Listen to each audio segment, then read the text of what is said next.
this Tucker Carlson, right? Tucker Carlson was spotted in Russia. And, lots of speculation, but all of it ultimately amounting to the fact that Tucker is in all likelihood in Russia to interview none other than Vladimir Putin. And what a crazy development that is on a number of levels. When Tucker first lost his job at Fox and he decided to do an independent show from X, and we all knew, he would kind of do his own thing. It wasn't necessarily clear where he would go, but when it became clear that Tucker would be doing an independent show and doing it on a social media platform that's supposedly built on free speech, we all know that's kind of nonsense, but supposedly built on free speech, a lot of people thought possibilities are endless here. He can interview all sorts of different people. He can interview Alex Jones. Well, he did that. He can interview, RFK Jr. when he was on the come up. Well, he did that, right? And there was talk that he would interview this person, that person, et cetera, et cetera, et cetera. I don't know if anybody had that on their bingo card, right? Tucker's going to interview Putin. I'm sure there were people who wanted that, but I don't know if anybody predicted it would happen, much less happen this quickly. But it's happening. As far as we know, the Kremlin has not as of yet confirmed or denied that Tucker is in Russia to interview Putin, but he's been spotted all over the place. He's been spotted at the Opera House, he's been spotted at a luxury motel, and recently, allegedly, according to some sources on the ground, a lot of this is coming from Telegram, so who knows, but allegedly Tucker did meet with Putin for over an hour today. And as far as I know, I believe that was confirmed by Sputnik, which is Russian state media, but nevertheless, I mean, if anything, that would make it, in this instance, pretty credible. So, this is despite the fact that Dmitry Peskov, who's a Kremlin spokesperson, was quoted today saying, "We can hardly be expected to provide information on the movement of foreign journalists. Many foreign journalists come to Russia every day. Many continue to work here, and we welcome this.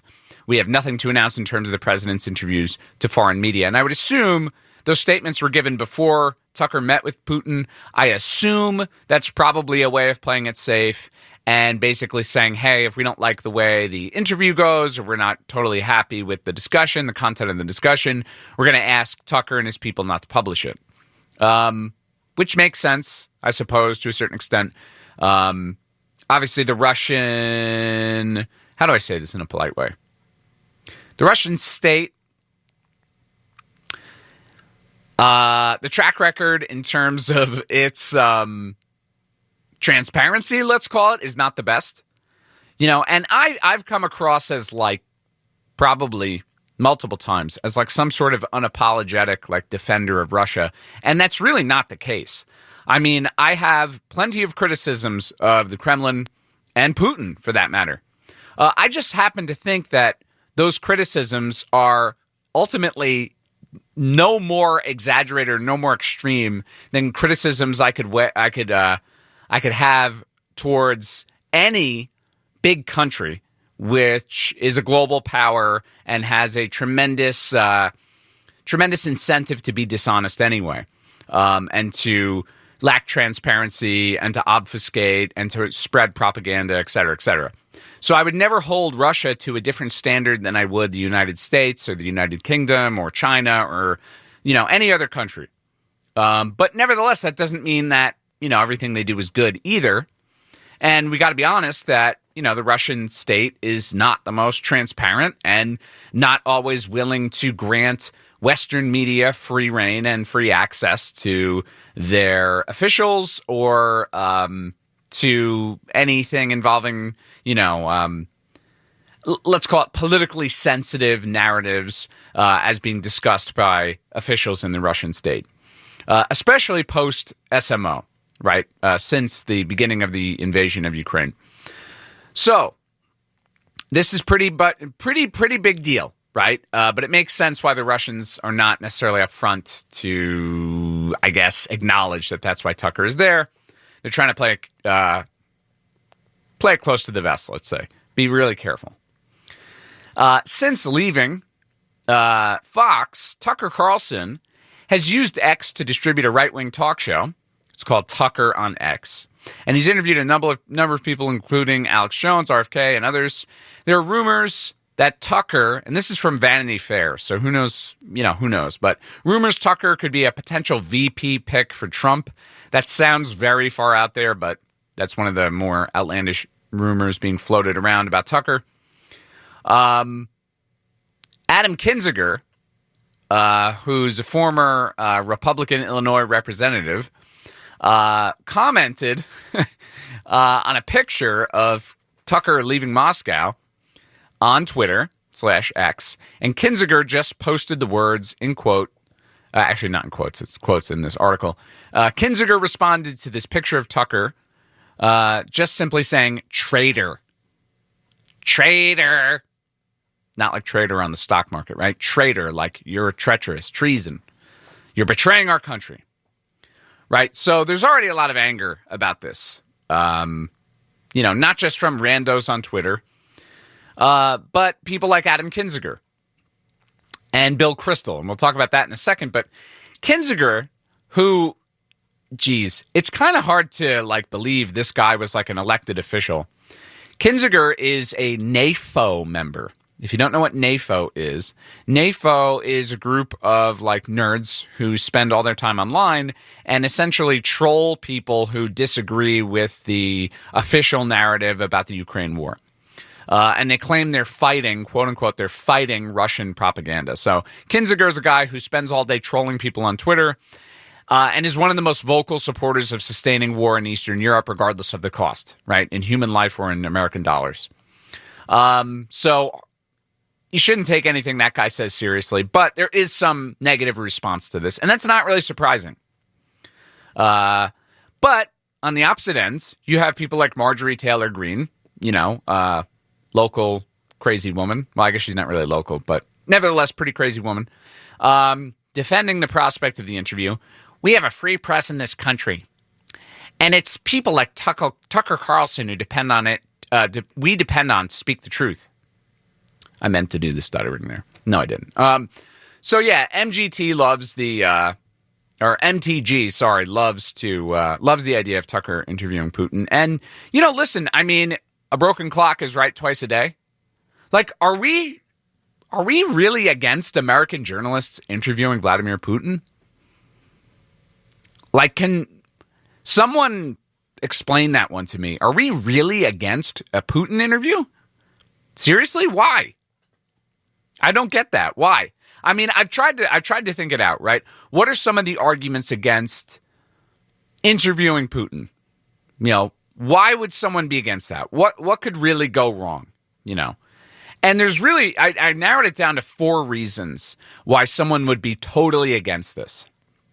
Number 1, for sure, would be the argument that people would make that an interview with Putin is spreading Russian. You can already finish the sentence, right? Spreading Russian. You know what I'm going to say, right? One more time. It's basically like cue cards in our head at this point. Right? You hear Russian, you automatically say that next word. It's spreading Russian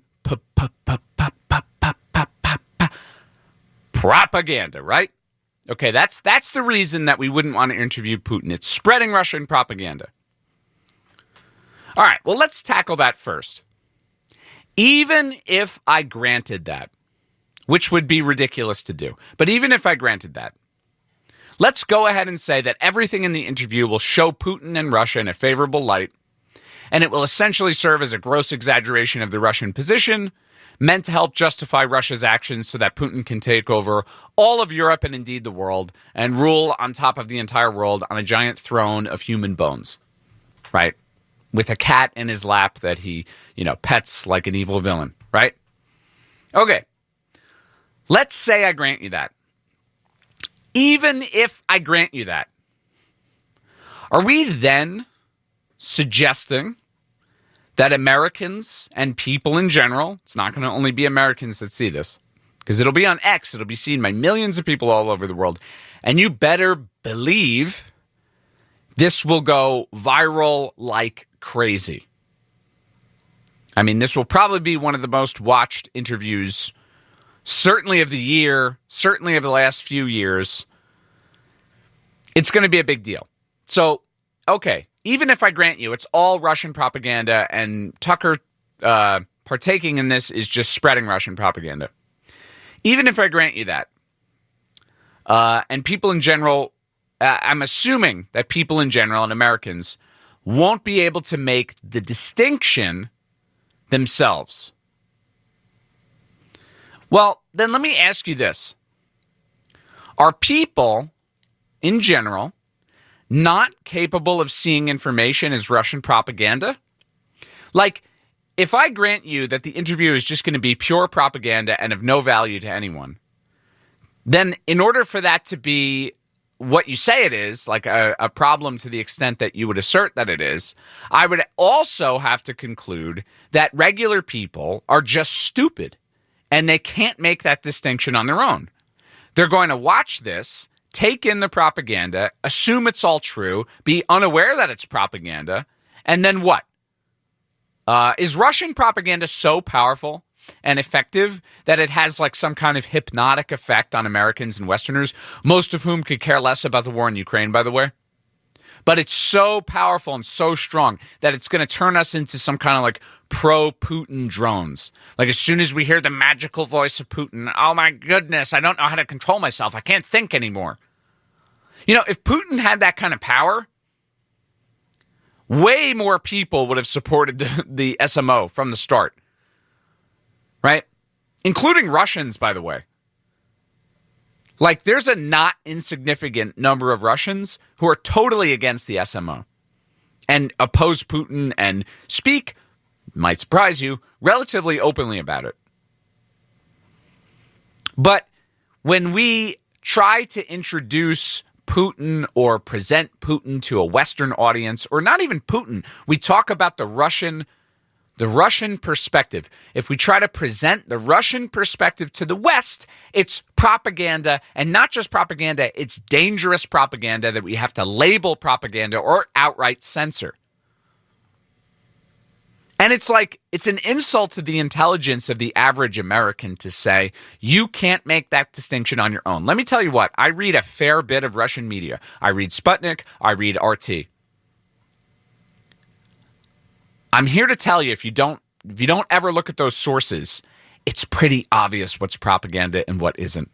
You really don't need that much extra information. You don't need labeling. You don't need someone to interpret it for you. You can read it and you can say, man, this is obviously written by somebody who strongly supports the Russian government and is not critical whatsoever about Russian positions or Russian narratives. What's scary to me is that Americans and Westerners take in their own news media and are totally unaware that that's propaganda.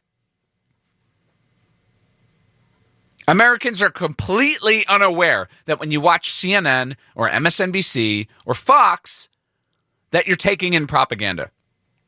And it's not that Americans don't know that one side is biased or the other side is, one side is biased to the Democrats, the other network is biased towards the Republicans. Americans are unaware that all of our news media is biased towards the American narrative, especially when it comes to things like foreign policy. We just take for granted that, like, okay, CNN, Fox, MSNBC, if they all agree on something, foreign policy-wise, then it has to be, some sort of objective reality or objective truth. And it's like, okay, read other foreign media and compare and contrast. And it becomes very clear very quickly what is or isn't an American propaganda narrative. I mean, you don't even have to go that far. Like, you could read BBC, read Le Monde, read it through a translator. Read Helsingin Tamsomat, right, the Finnish paper, or CGTN is the Chinese paper, right? The main Chinese media network, right? A lot of them have English versions or translators. American media is propagandized too, okay? You can read Russian propaganda and understand that it's Russian propaganda the same way American media is American propaganda. It doesn't have some special powers behind it just because it's Russian. It's not like Rasputin news, I mean, this idea that it's like hypnotic. Anyways. Okay, next argument. We can't have Tucker talk to Putin because it's enabling a dictator and an aggressive regime. Okay. Ignoring the fact that probably the most aggressive power in the world, not even probably, the most aggressive power in the world by far in the last 75 years is the United States of America. And there's something really funny about us critiquing other aggressive world powers for being too aggressive. But, okay, Russia has been fairly aggressive in the last 20 years when it comes to former Russian territories anyway, and interfering in Syria, regardless of what your thoughts are on that. Okay, we can acknowledge Russia's interfered in Syria, right? Well, the last time I checked, it didn't seem like Putin was spending any time waiting for permission from America or the American media before acting.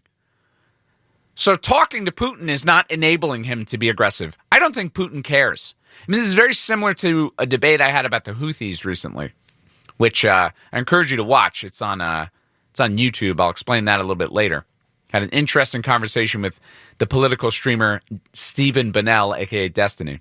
But yeah, this whole notion that, well, we can stop Russia from being aggressive by not enabling them. They don't need our enabling. They carried out the SMO on their own accord, knowing full well how unpopular that would be in the West.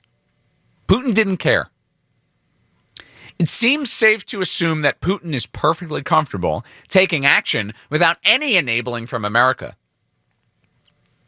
There's been a never-ending campaign against Russia since the start of the conflict in the American media, and it has made zero impact on the conflict. Report after report after report after report about Putin is Hitler, Russia is Nazi Germany, Putin wants to take over the world, we got to stop Putin, Putin is evil, Putin is bad, Putin did something wrong, Putin should stop, Putin's going to lose, Putin this, Putin that. It's done nothing to deter Russia whatsoever. If anything, it's emboldened them. Ironically. I mean, once again, this is the American news media hilariously overestimating their own importance, both globally and domestically. The Russians don't care how many stories you do about them. They conduct their affairs as if the American media didn't exist. At least recently. There may have been a time, say 20 years ago, where what the American news media said about Putin mattered a lot, even 10 years ago. It doesn't matter anymore. So Tucker interviewing Putin is irrelevant in terms of enabling him or not enabling him or whatever. Okay, how about this argument? Tucker shouldn't be the one interviewing Putin because I don't like Tucker. Right? I don't like Tucker Carlson at all, and I don't want him to interview Putin. Send someone else. I don't like Tucker. Okay. Listen. Who cares? Who cares? Tucker Carlson has a huge audience. How many followers does he have on Twitter? Let's see. I'm just curious. Tucker Carlson, Twitter. It's a lot, for sure. Okay, 11 million followers. Right. Way more than 11 million people are going to watch that, by the way. But he has at least 11 million followers. He has a huge audience. Okay, and he's probably being granted, or in the process of being granted, exclusive access to one of the most important people in the world. Doesn't mean good, but one of the most important people in the world, in Vladimir Putin. This is interesting just from a standpoint of like the rarity of it. This is like a chimera when it comes to like interviews, right? I don't like Anderson Cooper. Actually, Anderson Cooper I don't have particularly strong feelings on, but I don't know. I don't like Don Lemon. I don't like Sean Hannity. I don't like Keith Olbermann. Right? I couldn't stand Bill O'Reilly. I didn't even really care for Tucker Carlson, to be honest with you. But I would support anyone in the American news media who wanted to interview Putin. Anyone. Because it's an opportunity for the average person to see what the other side thinks, or at least understand their rationale. Megyn Kelly interviewed Putin. And I'm not crazy about Megyn Kelly, but you know what? Good on Megyn Kelly. That's good. It's good. It's good for Americans. We actually, okay, let's say you're one of these people who you're just determined, maybe you still think it's like 1980 or 1970, right? And you think it's like peak Cold War hours. And you're like, yo, like the Russians are still our enemy. They're still the enemy. Okay, well, don't you want to know like what the enemy's perspective is? Isn't there value in that? Even if they're just going to give you nonsense and jibber jabber and like a mindless defense of their own position. Maybe, just maybe, there's like gems of wisdom and insight in that. This should benefit everybody. We can see the way the man thinks, right? I mean, it's historic, really. Putin has not, even so much as gotten a wave or given a wave to Western media since the start of this conflict. It'd be good if we could talk. See how you're doing, For real. A lot of insight can be gained from listening to Putin. So who cares who interviews him? It doesn't matter. Get over it. You don't like Tucker? Well, whatever. At least someone's talking to him. Okay, and lastly, it's bad for Ukraine. Look. This doesn't look good, right? Ukraine is our ally. Slava Ukraini, right? By the way, if you walk around saying Slava Ukraini, you should probably look up like the origin of that, but whatever. I'm sure your heart's in the right place, but it's kind of an uncomfortable slogan. Nevertheless, okay, you really care about Ukraine, and you think it's bad for Ukraine if an American journalist goes and interviews Putin, since America is Ukraine's greatest ally, right? Certainly in terms of like dollar totals, in terms of like weapons and aid being given. Okay, no one supports Ukraine more than America, right? So it looks bad if one of our journalists goes and interviews Putin. Well, first of all, it doesn't seem like anyone in the government cares all that much about what the average American thinks regarding this conflict. Because we continue to pass bills in Congress repeatedly, sending more and more and more aid to Ukraine in the form of weapons. Meanwhile, polling from all over the place, Gallup, others, you name it, has shown that the average person feels like we're sending too much money to Ukraine.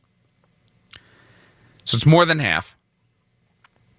And a growing number of Americans believe the conflict should end as soon as possible, even if it means Ukraine surrenders territory. Okay? This is from Gallup polling, right, recently. 41% of Americans believe we're spending too much money in sending aid to Ukraine. 33% say the right amount. 25% say not enough.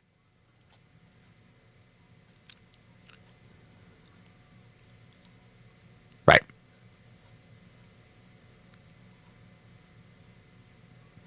"54% of Americans support Ukraine reclaiming territory." This is Gallup. So more than half. But a growing number, 43%, want the conflict to end quickly, even if it means Ukraine giving up territory.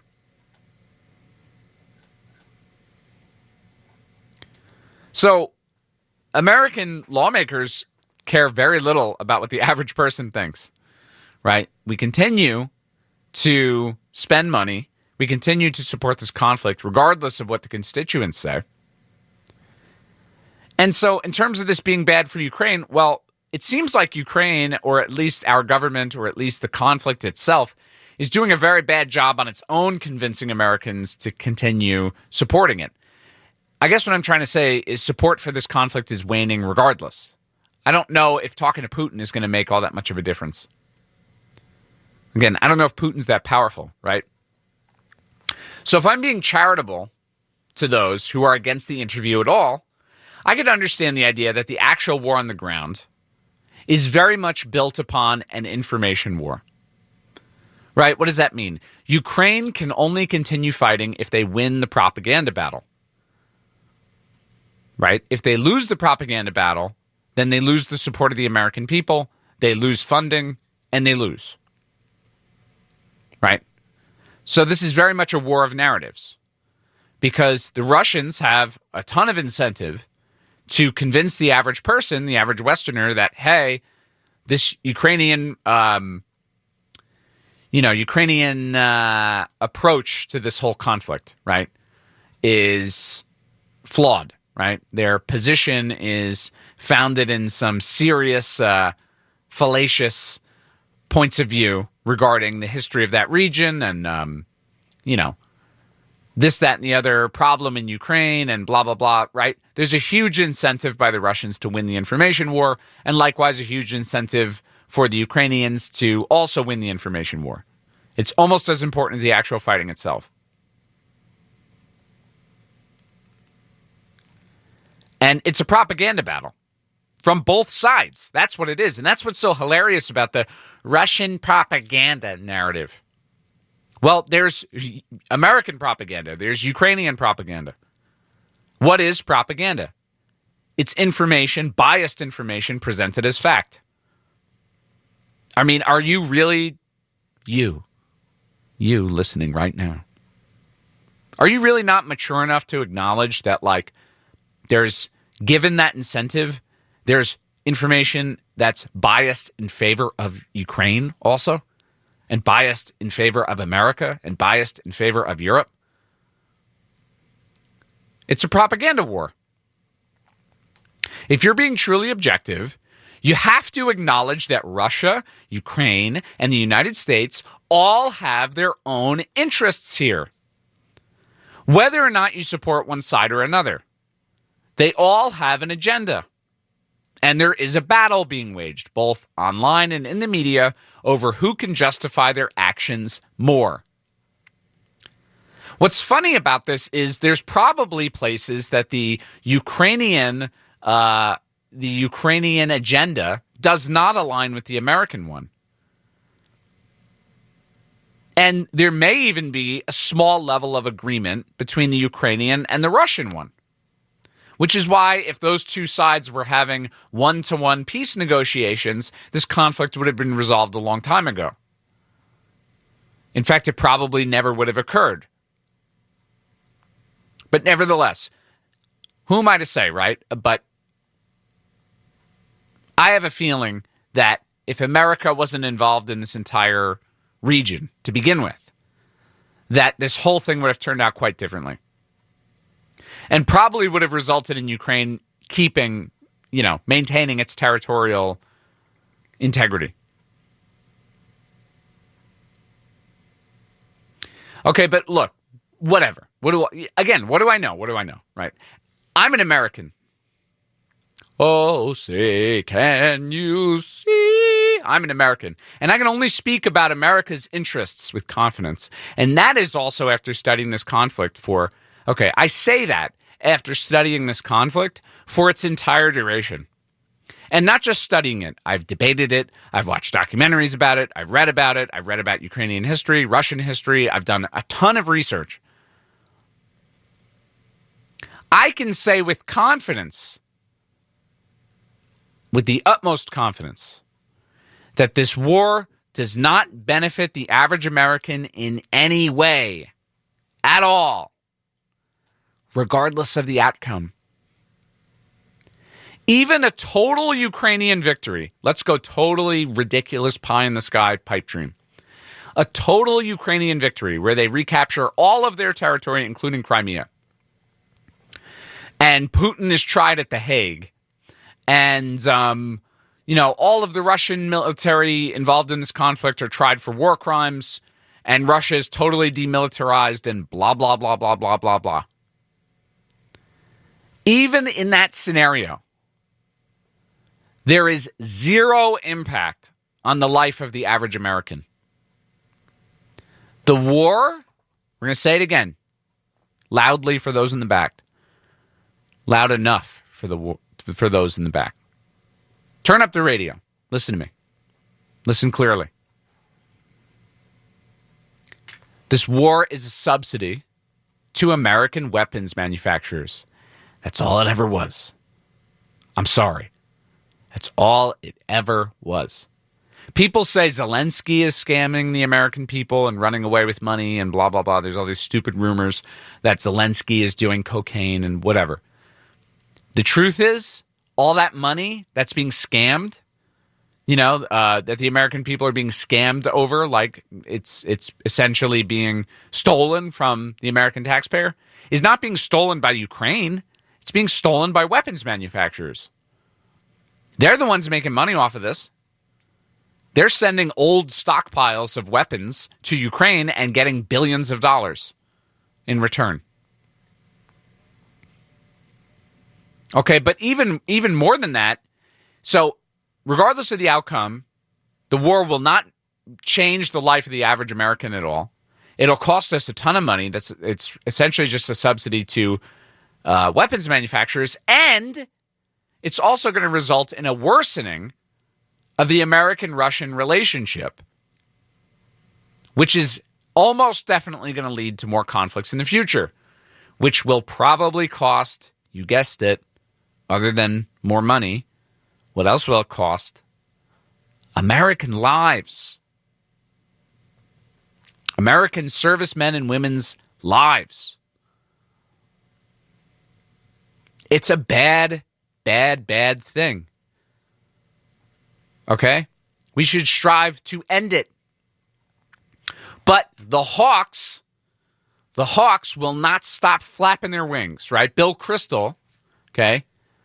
This absurd gentleman that he is, Bill Kristol, right?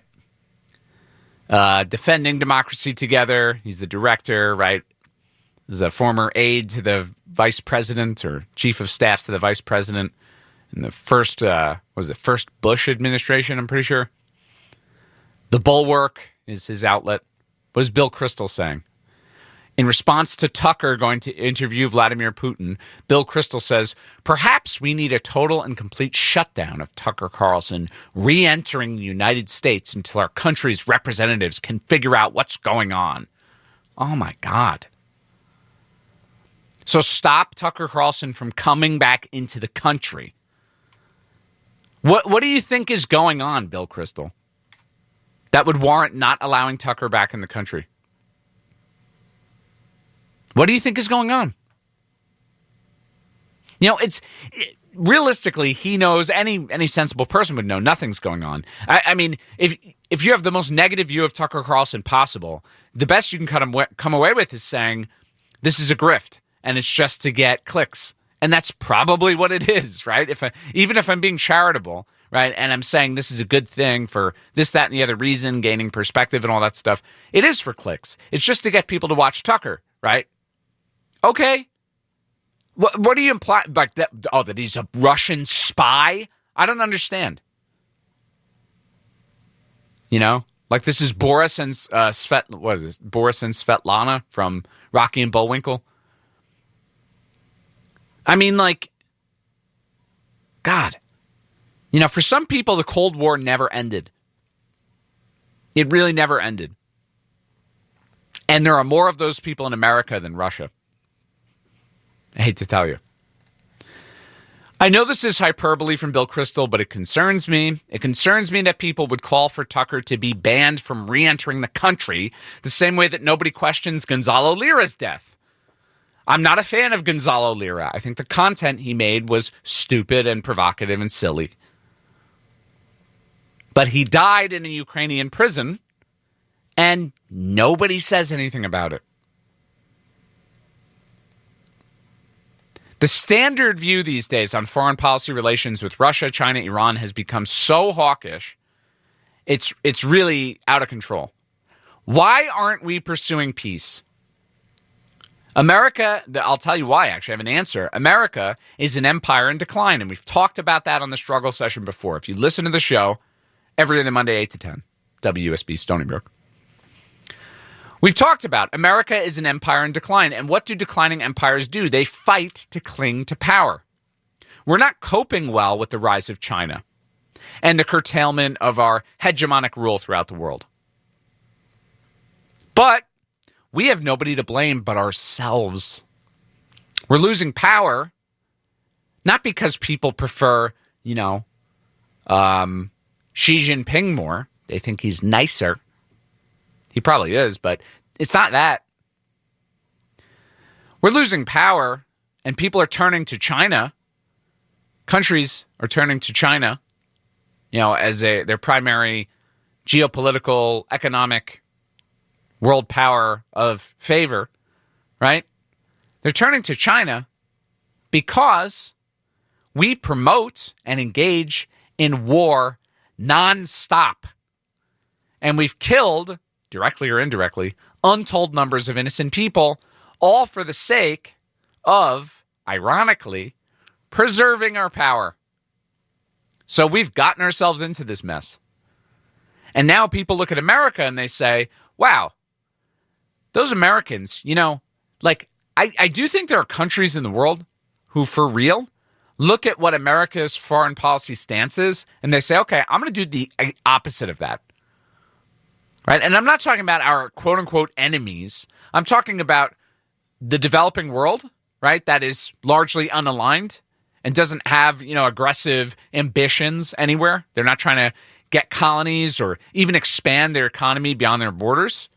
But there are countries that have been absolutely wrecked by American foreign policy decisions. And they look at what we do throughout the rest of the world. They say, man, okay, I'll just bet that America's wrong there. And that's why you see more and more countries floating into this Chinese sphere of influence. And we're not going to see a reversal of that trend in the next 10 years or 20 years or 50 years or 100 years. I don't know how to tell you that any other way but than just saying it.